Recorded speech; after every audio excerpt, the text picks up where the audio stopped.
This is the OTB Television Network.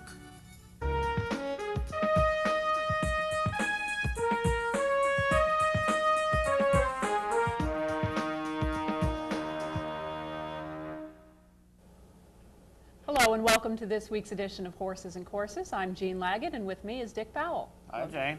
How are you? Fast and firm conditions all over America again. So we had the spectacular sunny weather all over, including at Baltimore, Maryland, where Pimlico attracted 100,361 fans for this year's 124th renewal of the Preakness Stakes. So big racing all over America under ideal racing conditions. Very good conditions. Mostly all of our races we have to bring to you are run on very good courses. We don't have a parade of slop or anything to show you, and usually people think that those races that are run on off tracks are maybe a little bit questionable in terms of their true revelations, but we've got good conditions, so shouldn't be any big surprises under these kind of conditions. Of course, Pimlico, great weather on Saturday for their highlighted Preakness Stakes. Big crowd, a great crowd, over 100,000 fans turned out to see if Charismatic could get the job done in the second jewel of the Triple Crown. Good racing this past weekend in New York as well, where racing action switched to Belmont Park finally with last Wednesday's opening down at the Belmont Park, and Big A is closed finally after about 7 months of intensive racing. Great to be back at Belmont with the two big turf courses and the big main track down there. Great background for the visuals watching on the simulcast feed, so always fun and fast and firm every single day at this first week of Belmont Park. So far, it's taking a key from last year when we had a great summertime of weather there and good weather up in Saratoga, and then great weather once again throughout the fall at Belmont. So hopefully we'll be seeing more good racing down there on good racetracks, good conditions. And of course, we did have some exciting racing to bring to you from last week. The Nassau County got the season kicked off for fillies, 3-year-olds. And a couple of good races over the weekend as well. But we are going to kick off this weekend's stakes action by looking back to Pimlico Racetrack, and we're going to go back to Friday, where on the undercard of the Black-Eyed Susan Stakes on Friday, they ran the Gallarette Handicap for fillies and mares. This was a $100,000 added event. They're going 1 1/16 miles on the turf. Let's head down to Friday's call of the Gallarette from Dave Rodman. And they're off. Lonesome Sound bobbled just a bit coming out of there, but on the outside, Windfama is using natural early speed to glide right to the front, and an easy lead. Windfama taken in hand out here, leads it to the favorite Pleasant Temper. To Be Approved is racing in third. Earth to Jackie's on the inside, racing in fourth. And Lonesome Sound is settled about 6 lengths off the lead, followed by Be Elusive, then Proud Owner, and trailing the field is Heavenly Advice. So around that first turn, the opening quarter went in 24-2. It's an easy ride out there for Edgar Prado on Windfama, who's taken to slow it up. So therefore, the other runners bunching up right behind that slow pace. As Pleasant Temper is just 1.25 lengths off the lead, she moved within 3/4 of a length just a moment ago. The pace is still slow up the backstretch. Windfama 1.5 lengths. Pleasant Temper second. To Be Approved in third. Earth to Jackie much closer than usual. She is fourth and just a couple lengths off the lead. Lonesome Sound in mid-pack, followed by Be Elusive, then Proud Owner, and Heavenly Advice is the trailer. 9 lengths separates them as they head for the far turn. Still Windfama doing things her way out there, leads it by 1.25 lengths. Pleasant Temper going to have every chance to pounce on her now in the second spot. To Be Approved is next, and Earth to Jackie on the inside. Lonesome Sound in mid-pack, followed by Be Elusive, then Proud Owner, and trailing the field is Heavenly Advice. Pace is going to quicken up now. It's just going to be a sprint from the quarter pole to the line. Windfama the leader, Pleasant Temper on the outside. To Be Approved in the green cap, extreme outside, then Earth to Jackie and Lonesome Sound. Proud Owner is next, followed by Be Elusive. Coming past the 3/16 pole, here comes Pleasant Temper up to Windfama. Well, Windfama slowed the pace up. Prado got a rouser now for that final 16th of a mile. Windfama the leader, Pleasant Temper charging late on the outside. Earth to Jackie, she's finally gotten clear. Windfama wins in wire-to-wire fashion. Pleasant Temper. Edgar Prado once again winning a major stake race down in the Maryland circuit. He just dominates the racing down then. It's going to put Windfama out on a very easy lead, very slow fractions, 49 and change for the first half. Windfama, very game, 6-year-old mare, hard knocking, especially when she gets her firm turf like she often gets in South Florida. This is a second Grade 3 win of the year. Earlier this year, you saw her win the Sewanee River Handicap at Gulfstream Park. Here she's going to go wire to wire as 4-1 third choice in the betting, winning this one by a length and a quarter with Prado over Pleasant Temper. Jerry Bailey, he challenged as a 7-10 favorite, but couldn't get by Winfama after Winfama was allowed to dawdle on the front end. Earth to Jackie and Pat Day checking third. The winner, owned and bred by the Santa Cruz Farm in Florida, 6-year-old Wild Again mare, trained by Marty Wilson, covers the mile and a 16th on the firm turf course in 1:43 1/5. The highlight of Friday's card at Pimlico, of course, the Black-Eyed Susan Stakes, a Grade 2 event. This is for 3-year-old fillies running for a purse of $200,000. They're going the mile and an eighth. Let's head back down to Pimlico Racecourse for the Black-Eyed Susan. And they're off. In the Black-Eyed Susan, it's Magic Broad who pops out first. Silver Bullet Day away well on the inside. Here's the Happy Hopper on the outside along with VV Star. And now past us the first time, the Happy Hopper onto a short lead. Magic Broad in between, and the rail Silver Bullet Day. Gary Stevens is on the rail from the rail post position, and that rail is Silver Bullet Day's lead there by a neck into the first turn. On the outside, the Happy Hopper second, Magic Broad third, VV Star now settles back there in fourth. Dreams Galore is next in fifth. And racing on the outside, Mysterious Jack and Madison's Charm is the trailer, some 9 lengths off the lead. So it's the Happy Hopper on the outside and Silver Bullet Day at the rail. They're alternating for the lead. The quarter went in 23 3/5 seconds in the Black-Eyed Susan Stakes. Magic Broad is 3 lengths farther back, the leaders in third. VV Star is next on the inside. Dreams Galore trying to move through. Dreams Galore getting a good trip there now, moving one off the rail. Madison's Charm and Mysterious Jack has been outkicked, but Silver Bullet Day moves away. Silver Bullet Day, a half mile to go, opens up on the Happy Hopper by 2 lengths, and it's back to Magic Broad. And racing on the inside is Dreams Galore. The outside, Madison's Charm is 3 wide past the 3/8 pole. VV Star's given up second to last, and Mysterious Jack is the trailer. Silver Bullet Day has a 5 lengths lead, 5/16 of a mile to go. Here comes Dreams Galore trying to make a race of it, but 6 lengths back now with a quarter of a mile to run. Silver Bullet Day out from the rail, leads it as they turn for home. Dreams Galore in second and well clear of the other runners. 3/60 to go. Silver Bullet Day by 3 lengths. Dreams Galore running a big one, coming at Silver Bullet Day. Silver Bullet Day by 3. Dreams Galore closing the gap. Silver Bullet Day 3 lengths. Silver Bullet Day on Black-Eyed Susan Day to win it by 2 lengths.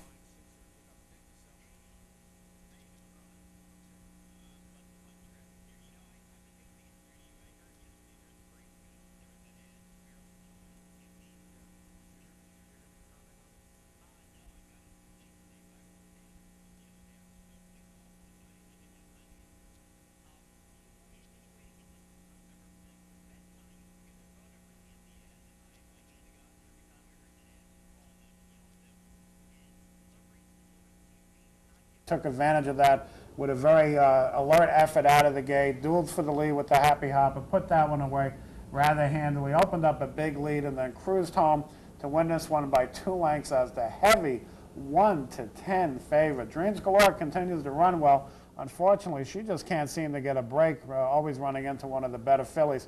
She checks in second with Robbie Alvarado. VV Star gets up for third. The 3-year-old daughter of Silver Deputy, bred in Kentucky by Highclere, owned by Mike Pegram, trained by Bob Baffert, covered the 9 furlongs in the new stakes record of 1:47.4. This is the fastest time since they stretched this race out from a mile and a 16th to a mile and an eighth. Next, we're going to go back to Pimlico, this time on Saturday, where they got the day kicked off with the Pimlico Distaff Handicap. This is a $200,000 event. We've got 3-year-olds and up fillies and mares running a mile and an eighth on the main dirt course at Pimlico. Let's head back down to Pimlico once more for Dave Rodman's call. And they're off immediately. Merengue bounces out to the front. There goes Merengue showing good early speed. French Braids and Mil Calates came out running there on the inside. And we go back to Earthy Broad. French Braids is well placed in between horses. Unbridled Hope went off the rail. Far outside is Diggins. So it's Merengue who shows the way. Earthy Broad is second. On the inside, Unbridled Hope is racing in third. Diggins out there 3 wide. French Braid settles about 3 lengths off the lead. Mil Calates. Then we go back to Manoa second to last. And Poco's Dream Girl is the trailer about 8 lengths from the lead. Merengue getting some pressure from Diggins. Merengue by a half length. Diggins on the outside in second. It's a break of 2. Unbridled Hope is tracking the pace in third. Earthy Broad is racing in fourth. French Braids is fifth. dropped a little farther off the pace now. Manoa on the outside, Mil Colates and another 2 to Poco's Dream Girl. Solid pace going up the backstretch, and it's Merengue and Diggins chasing her second. Diggins keeping the pressure on Merengue. Merengue still has the lead of 3/4 of a length. Unbridled Hope is poised there in third. French Braids is fourth. Pat Day wants French Braids closer, asking her for some run now. She's 5 from the lead. Mil Colates on the inside. Manoa and back to Poco's Dream Girl. Earthy Broad just completely outrun now. She dropped out last. 3/8 of a mile to go. Merengue by a head from Diggins. Unbridled Hope lurks the danger on the outside. French Braids is racing in fourth, then Mil Colates is fifth on the rail. With a quarter to go at Pimlico, it's Merengue, Unbridled Hope sweeping up on the extreme outside. Merengue and Unbridled Hope coming to the top of the stretch, and it's Unbridled Hope who comes away with that lead. Merengue not done, she's coming back for more. Here's Mil Colates on the inside, followed by Diggins and French Braids to the middle, and Poco's Dream Girl. Final furlong, Mil Colates, wide open rail, and Shane Sellers comes charging through on it with Mil Colates. Mil Colates in front with 70 yards to go. Mil Colates to win the distaff by 3 lengths. Well, as you can see, the inside on Saturday continued to be the preferred path to get home. Shane Sellers sits behind the speed, moves Mil Colates up the rail, and once Merengue bears out a little bit, as she ties with Rick Wilson, the hole's there, and Shane sends 10-1 shot Mil Colates to win this one by 3 lengths. Merengue shows you how advantageous the inside is, because she's able to hold off on Unbridled Hope, who looked like a winner at the top of the stretch with Gary Stevens, but Gary pulled off the rail at the 3/8 pole, went wide, lost his footing out there, and winds up losing the place spot to Merengue by a nose of Rick Wilson. Gary checks in third on Unbridled Hope from the Kimmel stable. The winner, 6-year-old daughter of Gold Alert, bred in Kentucky by John Franks. John had this horse originally, bred her, sold her years ago to Bob Perez. Bob had great success running this horse on the New York circuit with Alfreda Callejas. Earlier this winter, John Franks bought her back, probably as a future broodmare, but in the interim, she's run 2 big races out at Oakland Park, and now she gets a grade 3 under her belt with Bobby Barnett here as the trainer. She covered the 9 furlongs despite coming from off the pace and a very quick 1:49 flat. Continuing the day at Pimlico Racetrack, we're going to see the Sir Barton Stakes next. This is a $100,000 added stakes race for 3-year-olds. They're going a mile and a 16th on the dirt track. Let's head back down to Pimlico for Dave Rodman's call. All in line, and they're off right away in the Sir Barton Stakes. There goes the speed of Smart Guy to the front, but Straight Man guns the lead, and Straight Man and Memory Tap on the inside. Hook up and Smart Guy right there in the midst of the early duel. Break of a length and a half, and it's Moon over Prospect, who's a close fourth into the first turn. Followed on the inside by Lead 'em Home is racing next in fifth, then Roll Label. Gap of 2 more lengths back to Harry's Halo. And then Rushing Brush and Stellar Brush, they are racing as a team, some 8 lengths off the lead. Strubinger is back there, and Rare Standard is the trailer past the 3/4 mark. A spirited duel out here, a 3-way duel. Memory Tap is at the rail, Straight Man on the outside, and the little Colt Smart Guy is sticking with him tough in between horses. Gap of 2.5 lengths, and Strubinger's racing in fourth, and Lead 'em Home at a good trip on the rail there in fifth. Roll Label next in sixth. Harry's Halo is seventh. Then we go back to Rushing Brushes on the outside. Stellar Brushes on the inside, but just lost a little bit of ground, about 9 lengths off that lead. Then we go back to Strubinger, and Rare Standard is the trailer. 22-4, 46 flat for the half mile, and the survivor out there is Memory Tap from Straight Man, who's losing some ground now. Up the inside, Lead 'em Home is now trying to take the third spot. Here comes Lead 'em Home on the rail. Moon over Prospect, 3 wide on the turn. In between horses is Harry's Halo and also Rushing Brushes into contention, coming 6 wide, entering the lane. Roll Label very wide. This one's wide open at the top of the stretch now. Memory Tap trying to cling on his short lead. Lead 'em Home pushes right on by, though. To the center is Rushing Brush now charging from third. And in between horses, here comes Rare Standard, who is dead last. Lead 'em Home, Rare Standard charging. Lead 'em Home leads him to the 16th pole. Rare Standard on the outside. Lead 'em Home, Rare Standard. Lead 'em Home wins the Sir Barton. Rare Standard was second, and Stellar Brush. Well, the owner of this horse, Lead 'em Home, wins the race with Kent DeSalmo by a length and a quarter. Sandy Kleeman and trainer Phil Marino originally were going to run in the Preakness. They're another group that hemmed and hawed all week, but at least they did the right thing by running in the Sir Barton and winning a $100,000 stake race here by a length and a quarter in a very game effort. This horse was nominated for the Preakness. They strongly considered going to the Preakness, but instead they decided to go for the lesser prize and winning here in the Sir Barton over Rare Standard and Rick Wilson, Stella Brush and Pat Day check in third. The 8-5 favorite Straight Man from the Baffert barn, ridden by Gary Stevens, dueled for the lead early in a 3-wide trip. That was not the place to be on Saturday, and they checked in dead last. The winner, a 3-year-old son of Mr. Leader, bred in Kentucky by Connie Brown, owned by Sandy Kleeman, trained by Phil Marino, covers the mile and a 16th in 1:43 and 1/5 of a second. Momentum is building at Pimlico towards the Preakness, but next we've got the Maryland Breeders' Cup Handicap for you. This is a Grade 3 event, $200,000 added purse. It's 3-year-olds and up, sprinting 6 furlongs on the main track. Keep your eye on the stretch run of this race.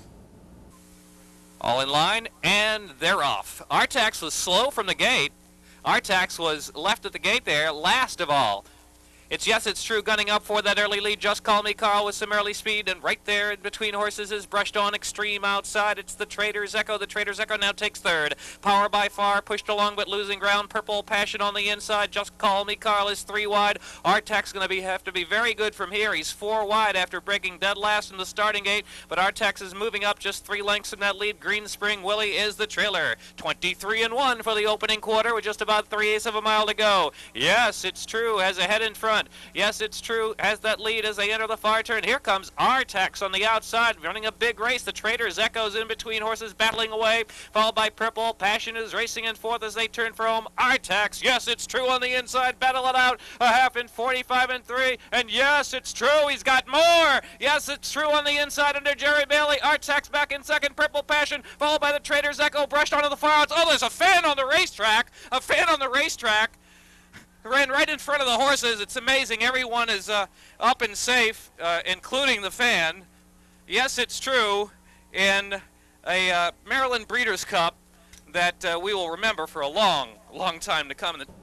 Yes, it's true, and yes, it's true. There was a fan out there on the track. We'll get to that in just a second. D. Wayne Lucas sends his 3-year-old son, A Visit True, up in against older horses. This is pretty early in the season to take on older rivals, especially a hard knocker like Artax, who's coming off a track record Grade 1 performance in the Carter Handicap. But Bailey is able to dominate this race on the front end. Now keep in mind, they went through the halfie of 45.62, which is actually going to be slower than what the Preakness was running. Bailey puts the pedal down, turning for home, is on cruise control, maintains his inside position as this fan, as you see, standing on the track. He winds up almost like throwing a punch here at Artax, who had to swerve to get out of the way. Didn't really affect the others too much. The Trader's Echo, Pat Day, check in second. Purple Passion finishes third. The winner, a 3-year-old Kentucky-bred son, A Visit True, bred by George Wagner Stables, owned by the Padua Stables, and trained by D. Wayne Lucas, ridden by Jerry Bailey. Finishes up 4 3/4 lengths. Winner here in very impressive time. This horse is just one of the best sprinters in America. 3 and now 3-year-olds and up, and he'll be heard from throughout the season as Lucas spots him in the more lucrative sprint races around the country. The stewards ruled that Artax took the worst of this idiot fan out on the racetrack. They declared him a non-starter, refunded all the money bet on Artax in this race. So that dropped Yes, It's True down to the 6-5 favorite. Yes, It's True at post time was the 5-2 second choice behind Artax, but the stewards ruled that Artax probably was most affected by this person out there on the track. Yes, It's True covers the 6 furlongs in a blazing fast 109 and 1/5 of a second. Next, we're going to switch to the turf course at Pimlico Racetrack, where they ran the Dixie Handicap on Saturday, a Grade 2 event, $200,000 added purse. This is for 3-year-olds and up. They're going to go 1 1/8 miles on the turf course at Pimlico. Let's head back down to Pimlico for Dave Rodman's call of the Dixie. And they're off. Praise heaven, showing natural early speed, sharp appeal on the outside. Middlesex Driving taken back just a little bit off the early pace, and Takarian moves up on the far outside. Divide and Conquer settles in between horses. Back to Sky Colony, who's some 6 lengths off the lead. Merlin's Ring rating on the far outside. Then we go back to Excellent Luck, and Luck, and Faris is working through between horses, just a little tight there under hold, and 3 more lengths, and it's Kata Mian who's the trailer as they move around the first turn. Praise Heaven shows the way, has it by a neck on the outside. Sharp Appeal second. Then it's a Middlesex Drive is racing in third. Sky Colony coming in the far outside to try to quicken up that pace. And Takarian is fifth and a close fifth, only 3 lengths from the lead. Length and a half, Divide and Conquer, Merlin's Ring, Faris. Excellent Luck second to last, and trailing the field is Katamian. Fairly moderate pace going there, 24.3 for the quarter, 49.2 for the half mile. And it's Praise Heaven, shadowed by Sharp Appeal on the outside. Sky Colony is third, Middlesex Drive, and Pat Day racing at the rail there, close fourth. Takarian is fifth, but 3 wide into the far turn, Divide and Conquer. And here comes Merlin's Ring in between horses, moving through just 4 lengths from the lead. Faris, Excellent Luck, and Katamian is completely outrun. Pace going to quicken now as they approach the quarter pole, the top of the stretch. Sharp Appeal, Sky Colony on the outside, Praise Heaven at the rail. Right behind the Middlesex Drive running in fourth. Takarian out in the center of the racetrack trying to quicken on as well. Coming past the 3/16 pole, Sky Colony just in front, Middlesex Drive on the outside. Sharp Appeal driving but losing a little bit of ground to the top too. Middlesex Drive trying to time it just right, and Pat Day did. Middlesex Drive to score by a length over Sky Colony, and it's tighter for Classic Pat Day ride here, sitting in behind the dueling speed horses, saving ground until he decides I better get to the outside or I'm going to get stuck down here on the hedge. Swings 3 wide at the top of the lane and wins this one by a length and a half as the 5-2 favorite. Sky Colony and Shane Sellers checks in second. Divide and Conquer with Mike Smith makes a big run to get up and out photo Merlin's Ring for the show spot. The winner, son of Preakness winner Pine Bluff, 4-year-old Kentucky bred, owned and bred by his owner, Stephen Dunker, trained here by Phil Hoswell. He's going to win his first turf stakes win for Hoswell. Going to cover the mile and an eighth on the firm turf course in 1:48 3/5 of a second. Next, we're going to go to the William Donald Schaefer Handicap on Saturday at Pimlico Racecourse. This is a $100,000 added event for 3-year-olds and up. This time they're going to be going a mile and an eighth. Once again on the main track. Let's head back down to Pimlico for Dave Rodman's call. And they're off. Early warning, hustled out for the early lead. Desert Air with early speed. Alan Zoop on the inside. Smile again, far outside there. Past us now, and it is Desert Air who establishes the lead. Gets over to the rail. Early warning racing in between. Second, Smile again is third. Alan Zoop is next, followed by Up with the Flag. Then Admiral Bow, and Perfect to a T is last around the clubhouse turn. And around the turn, Desert Air leads the way. Desert Air by a neck, pressed by Early Warning on the outside, and a 3-wide Smile again is right there with a pace in third. It's another 2 lengths back. Alan Zoop is tracking the leaders there in fourth. Up with a Flag, Perfect to a T, and trailing the field is Admiral Bow. They race up the backstretch, Desert Air. Early Warning on the outside is Smile again. 3 of them across the track, as Desert Air is not having a very easy time in the lead. He's got to work hard the whole way with 5/8 to go. Desert Air still there, though, with a head in front. Early Warning right there, and 3-wide Smile again, as Alan Zoop continues to track and get closer there, the 4th spot. Up with the Flag, Perfect to a T, and Admiral Bow. Less than a half mile to go in the race, and it's Desert Air. Early Warning, Smile again, still there on the outside. Up with the Flag, they're bunching up. Alan Zoop just 2 lengths in the lead. Coming on the outside there is Alan Zoop, who's come off the rail, leaving the rail open for Perfect to a T. And now Early Warning drop back all of a sudden out of the duel as they get along past the 5/16 pole. Smile again as a short lead. Desert Air working harder now, drop back second. Up with the Flag. Alan Zoopin with a winning shot, and Perfect to his T is switched out for the stretch drive. This one is wide open. 3/16 to go. Smile again. Alan Zoopin between horses trying to muscle through. Perfect to a T on the outside. Perfect to a T. Smile again. Alan Zoop roused between horses. Perfect to a T is just in front from Smile again. Down to the 16th pole. Perfect to a T. Trying to hold off one more charge from Alan Zoop. Perfect to a T won it. Alan Zoop was second. Alcibiades Cortez wins this one in a bit of an upset. 13-1 shot, rambles home here by a half length over Alan Zoop and Edgar Prado. Corey Nakatani and Smile again check in third. This is a local horse. Nice story here with one of the local horses winning a major stake race. 7-year-old gelded son of Parfait Mon, bred in Maryland by Linda Fender, owned by the Non Sequitur Limited Liability Corporation. Great name for a stable. Trained by Linda Albert. Going to cover the 9 furlongs on the very fast main track, 1:49 1/5. Of course, the highlight of the day on Saturday at Pimlico was the Preakness Stakes, the 124th running of the Grade 1 second jewel of the Triple Crown. They're going for $1 million purse. It is 3-year-olds going 1 mile and 3/16 on the main track. Derby winner Charismatic is trying to take the second jewel of the Triple Crown. Let's head back down to Pimlico now for the call of the Preakness.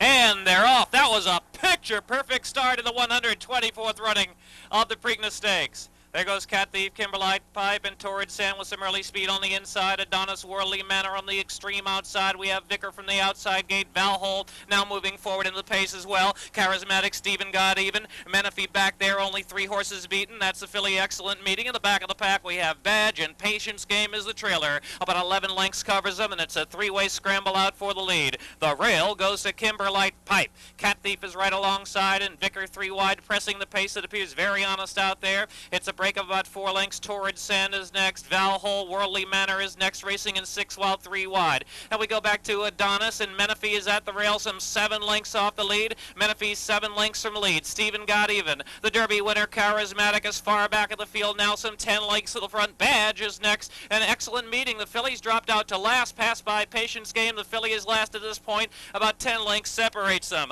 Honest pace, hot pace, 22-2, 45-1 for the half mile as they enter the far turn. A half mile to go in the Preakness Stakes. And it is Kimberlite Pipe blazing right along. Cat Thief is keeping pace, and there goes Cat Thief to poke ahead in front. Vicar's been chasing that hot pace all the way there in third. Adonis, and here comes Charismatic. Charismatic on the outside making a move, but caught forward wide past the 5/16th pole, and Menifee is 1 off the rail. Menifee getting a pretty decent trip down inside there as they turn for home. Charismatic, Cat Thief. We got a horse race now. Charismatic, Cat Thief, and farther back in the field is Menifee's been angled slightly off the inside with 3/16 to go. Charismatic, and here comes Menifee charging from the second spot. 3-length gap to close and running out of time. It is Charismatic, the leader on the outside. Menifee, Charismatic has done it. The crown awaits Charismatic. Menifee was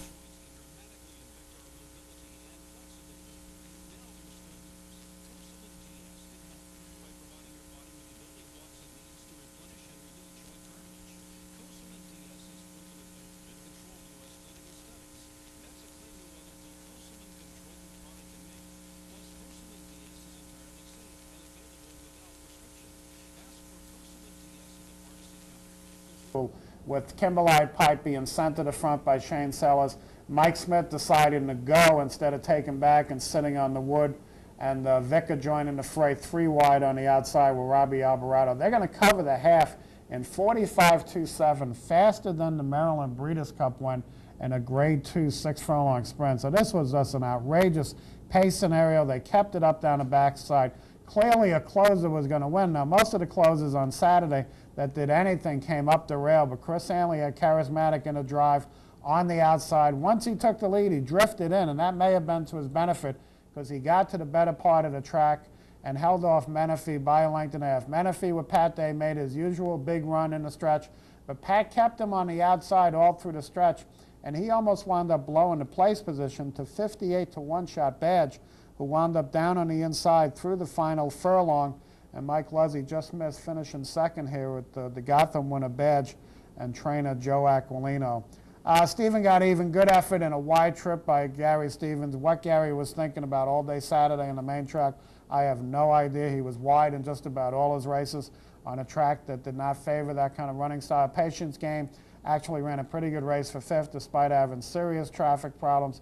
Cat Thief cooked in the fast fractions, as was Kimberlite Pipe. Excellent Meeting wound up bleeding in the race, barely finished the race, just basically walked home, was walked back to the barn. They scalped her, found she was full of blood, so even despite the Lasix, she wound up bleeding. She probably needs a long rest. And Worldly Manor, the Dubai horse that a lot of us thought was going to run a big race, checks in a very well-beaten 12th. So Charismatic does it again, once again, at big generous odds. If you just close your eyes and bet the Derby back again in the Preakness, the 1-2 finish of the Derby, come back and finish 1-2 here in the Preakness for a very generous $47 exacta. The winner, bred in Kentucky by Parish Hill Farm, a 3-year-old son of Summer Squall, who coincidentally himself did win the Preakness over Unbridled. owned by Bob and Beverly Lewis, trained by D. Wayne Lucas, giving Wayne his 5th Preakness winner to join his 4 Derby winners and his 3 Belmont winners. And I say 3 Belmont winners so far because he has a great shot with Charismatic 3 weeks from now. They're going to cover the mile and a 16th despite the fast early fractions in 1:55 and a 5th. We are going to take a brief break now, but when we come back, we'll have exciting racing from you from the Mid-Atlantic area and the Midwest. Please stay with us. A day at Saratoga is not complete without a visit to the National Museum of Racing and Hall of Fame on Union Avenue in Saratoga Springs. Get an insight into the tradition of great thoroughbred racing, from the beginning of the Saratoga track in the 1800s to the present day. It's an experience you'll treasure forever. The National Museum of Racing and Hall of Fame on Union Avenue in Saratoga Springs, open year-round. For more information, call 1-800-562-5394. Welcome back to Horses and Courses. Next, we're going to head to Delaware Park, where on Sunday they ran the Nastique Stakes. This race was named after a nice filly that we saw run a little bit in New York from time to time. Steve Nastique, DeMora had her. Very nice, nice filly. Nice to see her having a stakes race named after her. I think she may have won the Delaware Handicap down there. I think that's the connection that for may a Delaware very well race. be. I being named. vaguely remember that. She was a nice filly, and I know I cashed a couple of tickets on her in New York from time to time, so it's nice to see her remembered. $75,000 stakes race named in her honor. She's got a race for 3-year-olds and up, fillies and mares, as might be expected, and they're going a mile and a 16th over the Delaware main track. Let's head back down now to Delaware Park for the Nastique Stakes. Smashing Review still well in hand, leads it by a length. Based is chasing second. To the inside, it's Adriatic Queen. Truth and Nobility right there in 4th, followed by Sazerac Jazz 3 wide in 5th. Pleasant Performer biding her time between horses in 6th. Winter Melody now shuffled back a bit in 7th. Then comes Final One, and the final one really is Toop, who's about 12 lengths off the lead, set by Smashing Review. Half in a moderate 48 and 3 as they move into the turn. Smashing Review controlling things on the front end. Base chasing second. Adriatic Queen with the rail third. Sazerac Jazz up on the outside taking over 4th. Dropping back, that's Truth and Nobility. Winter Melody looking to move up now. Gets off the rail, angles to the outside. Tupa's putting in a run on the far outside and quickly picking up horses one by one. And Final Review, that is, picking them up on the far outside. At the top of the turn, it's still Smashing Review. They've got to catch. The 6th one in 13 and 1. Smashing Review has it by 2, and she's doggedly hanging in there. Here comes World of Melody charging on the outside in the 2nd. Adriatic Queen toward the inside 3rd. Final one on the far outside, followed by Sazerac Jazz. But Smashing Review might have stolen this one early on. Smashing Review won't be caught in the Nastique. Smashing Review wins it. Winter Melody getting 2nd, followed by Adriatic Queen tight for 4th. Smashing Review and Ricky Fraser go to the front, set pretty good fractions, 48 and change, 113 and 1. Going to hold on here by 2 1/4 lengths as the 12 to 1 outsider. Winter Melody and Rolando Alvarado, 3 to 2 favorite, checks in 2nd after a big rally. Adriatic Queen is kind of a one-pace 3rd here with Rick Wilson. The winner, a 5-year-old daughter of Pleasant Top, bred in Kentucky by Thomas Evans, owned by the Tager Farms, trained by Thomas Green. Going to cover the mile and a 16th in 1:44 and 1/5. Next, we're going to head to Churchill Downs, where on Saturday they ran the Mint Julep Handicap. The Mint Julep is for 4-year-olds and up, fillies and mares. They're running for a $100,000 added purse, a mile and a 16th event run on the Churchill Downs turf course. Let's head down to Churchill Downs for Luke Krybosh's call of the Mint Julep. Off and running in the Mint Julep. It's a fast start for Rosa Robot. She's straight out to clear him off early by 2 lengths. Zinfandel flashing good speed in 2nd place. And in behind that on the inside, Formal Tango came away 3rd. Lignify now up to take the lead from the outside. Red Cat moves up on the far outside. Country Garden in tight quarters and taking a hold of Zinfandel, to her inside is next. Then it's Mingling Glances. She's up close early. Right at the head, just 4 lengths off the pace around the first turn. They sort themselves out. Lignify 3 parts of a length in front. Red Cat to prop the pace in 2nd. Country Country Garden now clear sailing in third. Zinfandel headstrong early, got her mouth wide open there on the inside. 2.5 lengths off the pace behind that is Mingling Glances, and she's moving nicely. Back to Rosa Robato, who's dropped 7 lengths off the pace. Shire's End to her outside. White Beauty gains 4 wide. Behind that comes Swearingen. Formal Tango second last and just enough hard at the back of the pack, half mile in 47 3/5 seconds. For the far turn they go. Lignify half a length in front. Red Cat turning up the pressure now. Second, Country Garden third. Mingling Glances is ranging up dangerously 3 wide. Zinfandel shuffle back to 5th now. White Beauty starts to gain ground in the leading group. In behind that comes Shire's End. She's picking it up nicely 3 wide. Then Swearingen and Rosa Robata to the top of the lane they come. Red Cat short lead pounced on by Mingling Glances, and Mingling Glances now accelerates on by to take the lead. Red Cat's back to second. Then it's White Beauty racing third. Shire's End puts in a run on the far outside, and Formal Tango's coming late, but Mingling Glances, and she's kicked away past the 8th pole by 2. Late run from Formal Tango. Mingling Glances, Formal Tango on the outside, running out of ground. Mingling Glances winning them in Julep by a length and a half. Formal Tango second. Red Cat. Mingling Glances and Larry Melanson. Most of the major Kentucky riders are out of town, so Melanson picks up a nice mount here as the 22-10 favorite. Going to win this one by a length over Formal Tango, who made a huge rally down the middle of the track that just fell a length short at 7-2. Red Cat, who we saw run so well over the winter down at Fairgrounds on the grass down there, checks in third in a very game effort. The winner, a 5-year-old mare by Woodman, bred in Kentucky by Lord White, owned by the Morven stud of John Kluge, trained by Burke Kessinger. Despite the rough trip, and he had troubles at the start, she had trouble at the starting gate, but was able to overcome all that to win a $100,000 stake here. Going to cover the mile and a 16th on the firm turf at Churchill Downs in 1:42 2/5 of a second. Next, we're going to head out to the Chicago area, where on Saturday at Hawthorne, they ran the 60 Sales handicap for 3-year-olds and up fillies and mares. This is a grade 3 event. Drew some nice horses from throughout the country, all converging on Chicago for this this $300,000 purse. They're going to be going 1 1/8 on the main track. Let's head out to Hawthorne now for the call of the 60 Sales. And they're off. A good beginning for all except Endowment, who tossed her head just a bit at the break. Going for the lead is Lines of Beauty, and up on the outside is Highfalutin. Pantufla down at the rail, and on the extreme outside, that is Biagio's Rose. Lines of Beauty, though, has made an easy lead, is on top by a length with Highfalutin right to her outside, running in second. Pantufla is down at the rail, running in third. Biagio's Rose is next in fourth. Really Polish takes the turn, running in fifth. Crafty Oak down at the rail is sixth, and Endowment is the early trailer. Lines of Beauty darts off to lead by 2 and is running comfortably in front of Highfalutin second. Pantufla down at the rail is running in third. Up on the outside, Biagio's Rose is 5 off the lead and running in fourth. Another 2 to Crafty Oak, followed by Really Polish, and the trailer is Endowment. They've run the opening quarter in 22:75.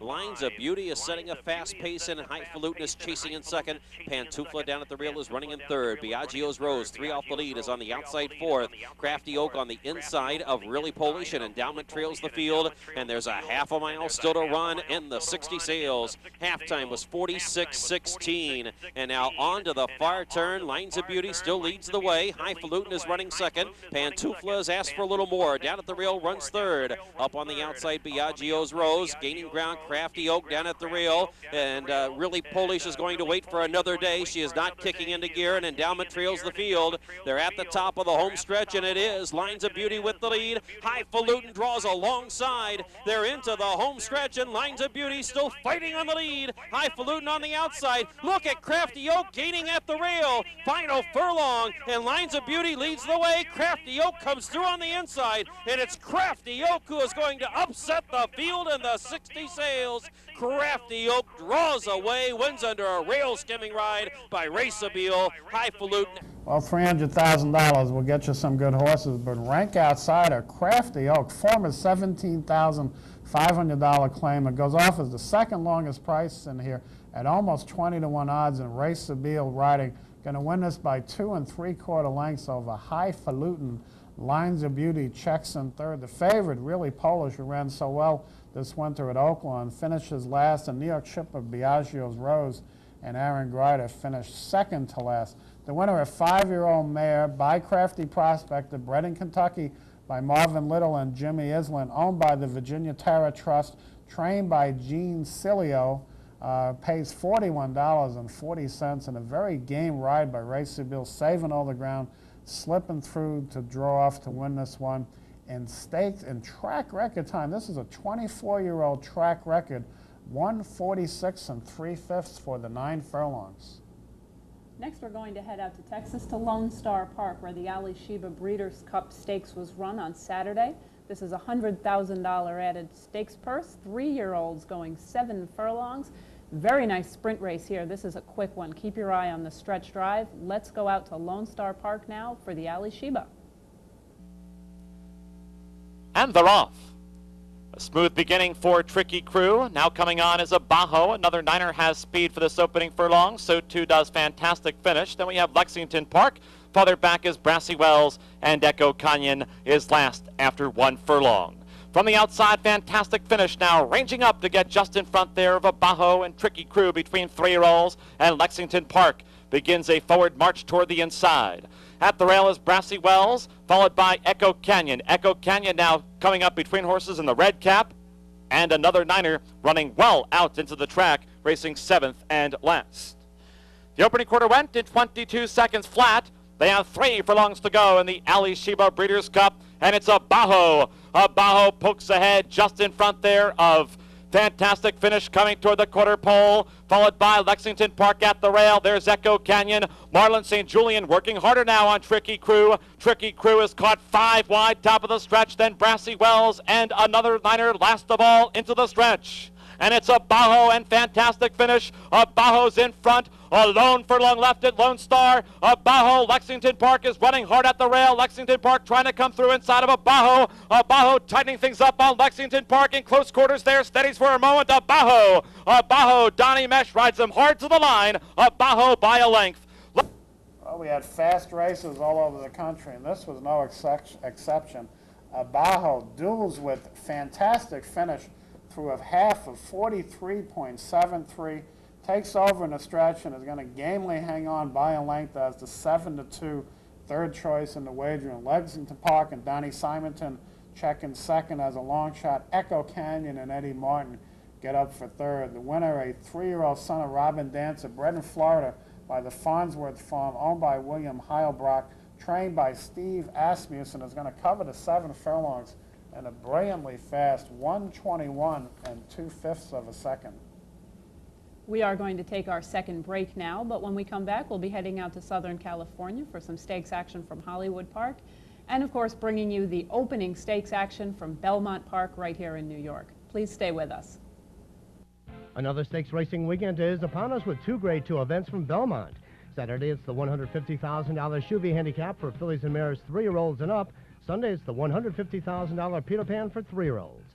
Churchill Downs has the Grade 3 $100,000 Dogwood for 3-year-old fillies on Saturday. At Pimlico Saturday, it's the $75,000 Riggs handicap for 3-year-olds and up. And Sunday, it's the $50,000 Ben Cohen, also for 3-year-olds and up. Come and enjoy thoroughbred racing this weekend at any Capital OTB location. Welcome back to Horses and Courses. Next, we're going to head out to the West Coast. We're at Hollywood Park. On Saturday, we are going to kick off some California 2-year-old racing. This is the nursery stakes. They're going for a $75,000 added purse. It's 2-year-old fillies going 4.5 furlongs. Let's head out to Hollywood Park for the nursery stakes. Racing. Go-Go missed the start by a length. A beautiful dispatch otherwise. Out wide, Wired to Fly looking for the lead in the orange cap. Ed's in excess in the lime colours showing speed. Wink and a Drink is between them, followed closely by Desert End in the blue colours. Further back comes Soft Bounty outside of Sweet Defence, who's beaten for early pace. She's back midfield on the fence, 6 lengths from the lead at the 5/16 pole. 4 lengths to Go through on the inside of Don't I Wish, and last and 3 deep is Our Far Out Star. Into the stretch in the nursery, and the leader is Wired to Fly by 2 lengths to Desert End, 1.5 Wink and a Drink, and 2.5 Sweet Defence inside. Ed's in excess and wider out Soft Bounty past the 8th pole, and Wired to Fly leads the way, a half length only though. Desert End is looming as a danger. Wired to Fly getting away again. Wired to Fly in front from Desert End, and Wired to Fly wins the nursery from Desert End. Third. Well, trainer Jerry Dutton sent out a 3-part entry here. They got bet down to 3 to 5.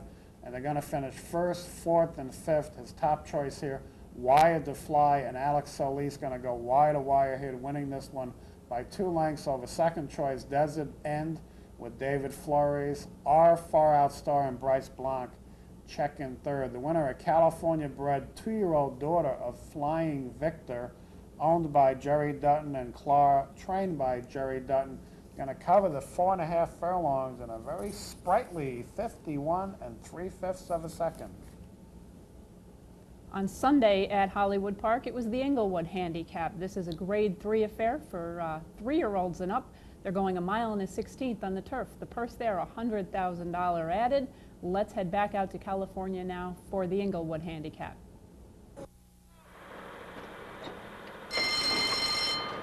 Racing. Martini K a little slow into stride. Committer Size beats them out and lands a length in front from Paxos. Buccaneer, Lord Smith poking through along the inside to a joint second. Expressionist is running fifth. Brave Act sixth on the outside, 4 from the early lead. Followed by Such Charisma with Martini K 3 lengths last. Short of 7/8 to go. And Committer Size gets a clear lead. He moves away by almost 2 lengths from Lord Smith. About a length away, Paxos running third, and neck to Buccaneer fourth and 3 wide. After 2.5 comes Expressionist, followed by Brave Act, Such Charisma, and 3 lengths Martini K. In the back stretch, 5/8 to go. Committer Size clear by 2 lengths. Lord Smith running second, 1 in front of Paxos. Buccaneer. A length Expressionist, half a length Brave Act on the outside, and the White Silk spotting the leader, a 6-length start mid-race. 2 to Such Charisma and 2.5 Martini K. They've left the half-mile peg behind them, and Committer Size bowling along freely. By 2 lengths to Lord Smith, a length Expressionist picking up ground. Paxos drops to fourth. Brave Act joining him near the inside, 2 lengths clear of Buccaneer. They're followed by Such Charisma, and Martini K is the trailer. 5/16 from home in the Inglewood, and Committer Size only a half length. Lord Smith now looming up menacingly. 2 lengths Expressionist, Brave Act fourth on the outside, followed by Buccaneer. As heads a turn for home at the 3/16 pole, Lord Smith comes strongly to Committer Size, and Brave Act is chiming in very strongly. Brave Act with a splendid move at the 8th pole. He sweeps past them, and he is shooting away with the Inglewood Handicap safely in his keeping. The Brave Act by 3 lengths. Second, Lord Smith. Third, Expressionist. What a class. Ron McAnally keeps it going on the grass. He's had a terrific start to his Hollywood Park meeting, and Brave Act gets him another win, giving him actually his 3rd win in this Grade 3 Inglewood Handicap over the years. Going to win this one by 3.5 lengths as the 22-10 favorite, ridden by Goncalino Almeida. Sorry for the pronunciation there. Lord Smith and Garrett Gomez checks in second. Expressionist and Gary Stevens, Gary back from his Preakness adventure on Stephen Got Even, checks in third here. The winner, a 5-year-old son of Persian Bull, bred in Great Britain by the Sidehill stud, owned by Sid Craig, trained by Ron McAnally, is going to cover the 1 mile and a 16th in a blazing fast. Despite the rather slow early pace, they went 46.86, picked it up, covered the 1 mile in 32 4, finishing up here an amazing 139 flat. Next, we're going to take you to beautiful Belmont Park, where racing action kicked off last Wednesday on opening day of Belmont. We had the Nassau County Handicap. This is a Grade 3 event. 3-year-old fillies going for a $100,000 purse. They're going to run 7 furlongs on the main Belmont Park track. Let's head down to New York now for the call of the Nassau County. And they're off. Seeking the Sky, there goes Paved in Gold. Oh, what a windfall, gone off to a good start. Things changes there toward the inside, and Electroline on the far outside. Confessional also up there. Moving up the backstretch, Paved in Gold short lead. Things change right there. Confessional right there in the thick of it in between horses. Electroline is fourth, and Oh, what a windfall is now fifth. Appealing Filly moves up on the inside 6th, and Seeking the Sky is 7th. A wide margin back to Long Shot Supernal, who trails the field. A fast and hotly contested first quarter that went in 22 3/5 seconds. Paved in Gold slugging it out with Things Change with 4 furlongs to go. On their outside, Electroline looms large third. Confessional is fourth. Appealing Filly is fifth. Oh, What a Windfall's dropped 6 or 7 lengths from the lead. Then it's Seeking the Sky for the back Supernal. Less than 3 furlongs to go. It is still Things Change head-to-head with Paved in Gold. Electroline draws in closer. Confessional in behind them. The half went in 45 and 2/5 seconds. Then it's Appealing Filly. Oh, What a Windfall in the midst of her run on the far outside. Seeking the Sky is there toward the rail. They're at the top of the stretch. And it is Paved in Gold driving short lead. Things Change hanging tough at the rail. Oh, What a Windfall! In the final furlong. Paved in Gold. Oh, What a Windfall. Things Change third. Confessional is fourth. Final 16th. Oh, What a Windfall will be the winner. Oh, What a Windfall. 3/4 of a length. Paved in Gold second. Things Change third. Oh, What a Windfall, very much like a stablemate Furlough. She either wins or she's off the board. She's been off the board for a while this year, but now gets back into the winner's circle in this Grade 3 event. The Grade 1 winner from last year sits in behind the speed duel between Paved in Gold and Spinaway winner Things Change. They're going to duel through 45 and change early fractions. Mike Smith gets the perfect trip in behind, swings to the outside, and is going to win this one by 3/4 of a length at 10-1 odds. Paved in Gold hangs on for second in a game effort despite ding-donging here on the early fractions and stretching out to 7 furlongs with Tommy Turner. Things Change making her 1999 debut for Linda Rice, and Jose Santos finishes third as the 5-2 favorite. The winner, a 3-year-old daughter of Seeking the Gold, bred in Kentucky and owned by Ogden Phipps, an owner breeder here, trained by Shug McGee. They're going to cover the 7 furlongs in 1:23 and 2/5 of a second. Saturday at Belmont Park, it was time for more fillies, this time fillies and mares, 3-year-olds and up, going the Genuine Risk Handicap. This is a Grade 2 event, some very fast fillies. We had a filly in from California with a very quick reputation. They're going to run for a $150,000 added purse. They're going to go 6 furlongs in a very good time over the Belmont main track. Let's head down to New York for the call of the Genuine Risk Handicap. And they're off. And Harpia comes out running for the lead, and she's there quickly. And Renee Douglas is sending Enjoy the Moment to engage Harpia right from the beginning. And Foil right up there, and Foil. Foil has taken the early lead. It's Foil in front. And Enjoy the Moment is second. And Harpia has been outsprinted in the first furlong. She's now third. Gold Princess is fourth by 2. Then farther back, Freddie Frisson moves up to be fifth. On the inside, Flamingo Way drops back to 6th, and License Fee is 7th, followed by Torch, 7 lengths back to Furlough. The first quarter was an incredible 21 and 3/5 seconds. Foil's speed is dazzling today. Enjoy the Moment takes to the outside for another shot at the lead. 2.5 lengths back to Harpia. Gold Princess is running in 4th. Farther back, Freddie Frisson, wide and 5th. And the field comes off the turn, and Enjoy the Moment has taken the lead. The half went in 45 flat. Foil down inside, and she's very game. Harpia is closing, and so is Gold Princess on the far outside. Then farther back, it's License Fee. Furlough getting underway late. Final 16th. Foil is in front. Spectacular effort by Foil today. Harpia is second, and they're coming down to the line. And Foil, the victress, by a length and a half over Harpia. Farther back, it was Gold Princess. Foil's the winner here at 5-1. Not that big a shock. The shock was that Jean-Luc Simine was able to clear this field out of the gate. It broke a little bit slowly and then rushed up, took the lead through very fast fractions. 21 and 3 for the first quarter. You figure Foil is cooked, especially when Harpia made a nice middle move into the fast fractions. But Foil finds another gear in the stretch and is going to draw off to win this one by a length and a quarter. Harpia finishes up second, kind of redeeming herself for a poor effort in the Humana Distaff 2 weeks before on Derby Day. Gold Princess rallies to get up for third with Johnny Velasquez. The winner, a 4-year-old daughter of Don Natalan, owned and bred by Joseph Shields, trained by Hall of Famer Alan Jerkins, is going to cover the 6 furlongs in the Genuine Risk in 1:10 and 2/5 of a second. Back to New York on Sunday, where on Sunday's feature was the Kingston Handicap. This is for New York breds. It's a $50,000 added purse. Nice older horses in this race, a number of horses returning to the races in this race for their seasonal debuts. 3-year-olds and up, they're going to go 1 1/8 miles on the turf course this time. Let's head back down to Belmont Park for the call of the Kingston. And they're off. Peebo's Guy comes out in stride. Toward the outside, Tomlin's Flag is there. Draw Shot is in the early going with the front runners as they move into the first turn, and Tomlin's Flag clears the field. And from post position number 10, Tomlin's Flag has taken command and is quickly taken in hand by Frank Lovato to lead by a length.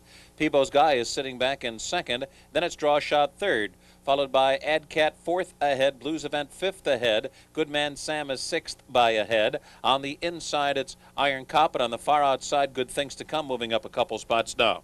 Then farther back in the field, York Harbor, No Secrets, and White Blaze. Down the backstretch, and Tomlin's Flag now steals away, opens up by 5.5 lengths. The opening quarter went in 24 2/5 seconds. And the Tomlin's Flag has picked up that tempo considerably in the second quarter. The half goes in 46 4, and Tomlin's Flag is out there now by 9 lengths as they move for the far turn.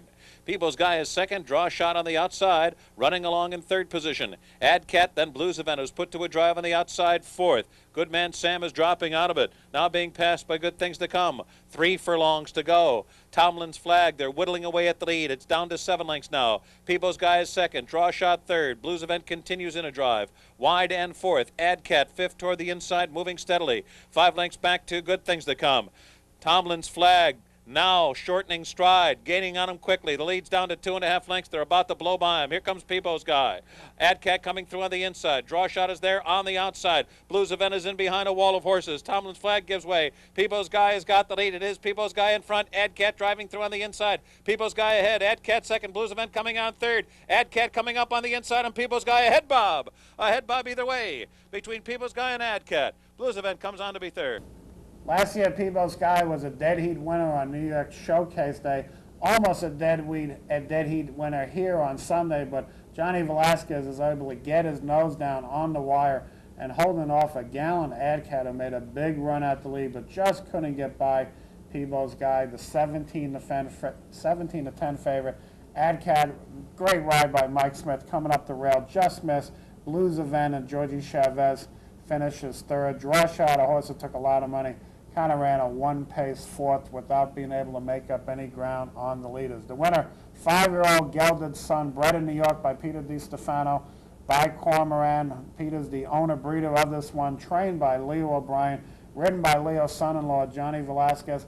Going to cover the 1 1/8 on the very firm Belmont Inner Turf course in 1:46 3/5.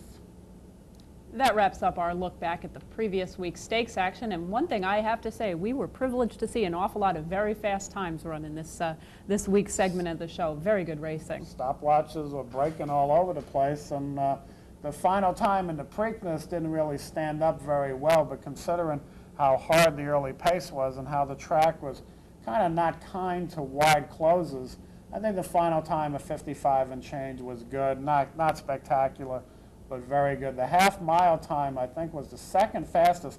Only one faster than that was Bold Forbes when him and Honest Pleasure engaged in their suicidal speed duel back in 1976. It was, yes, it was 1976. So very fast early fractions, cooked all the speed, set it up for the closer, and once again, Charismatic not getting any respect by the other horsemen, the bettors. No one goes off as the fifth choice. And he wins and won it rather handily. Yes, he did. He was very convincing. In fact, Elliot Walden did make a statement after the race that he has no excuses. His horse just was beaten by a horse who was better that day. And gallant effort, of course, by Menifee and poor Elliot, who has had a little bit of trouble in the Triple Crown with now 4 second-place finishes in the last 2 years in the Triple Crown.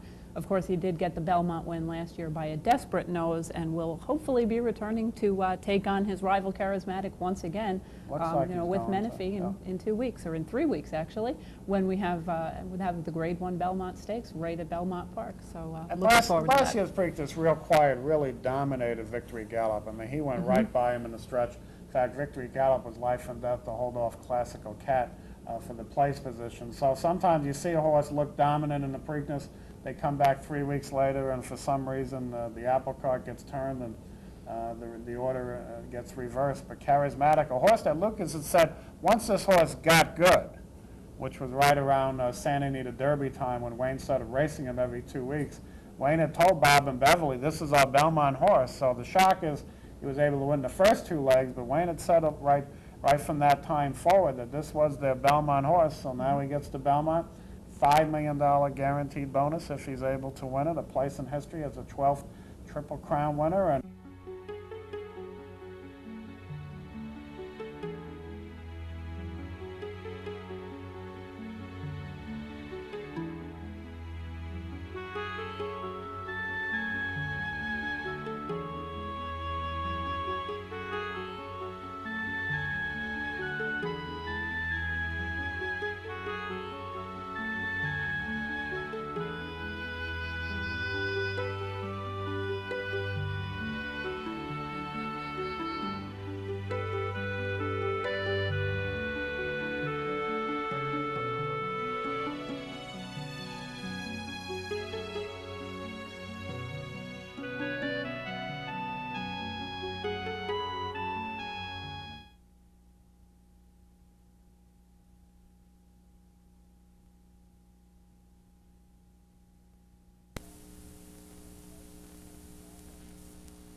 to get the job done in the big races.